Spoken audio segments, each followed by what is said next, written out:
What happens when nature can no longer heal itself in time? When the pace of collapse outruns the pace of recovery, can we still call ourselves caretakers, or have we become the disturbance itself? Human interference is no longer just a pressure, it's a dominant force.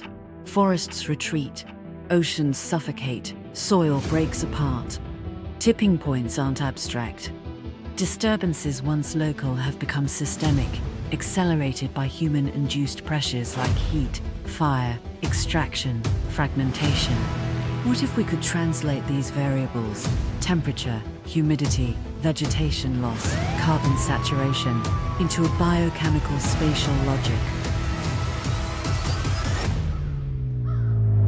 This is PLASMIMESIS, a design framework rooted in the behavior of matter, where synthetic organisms grow, sense, and evolve, not to mimic nature, but to co-create it. It is a system, a logic, an agent of spatial healing.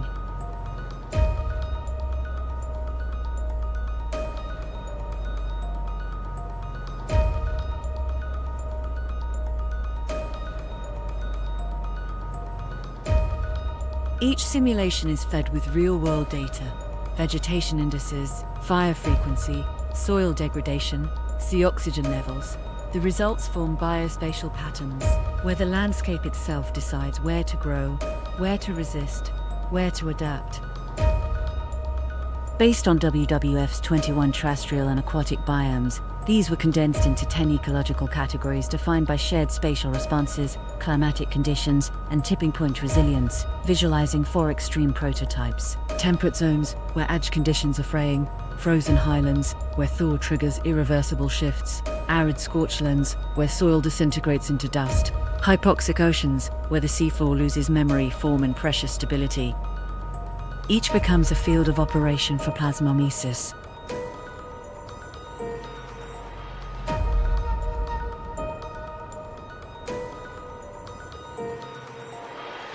PLASMIMESIS does not promise a return to the untouched.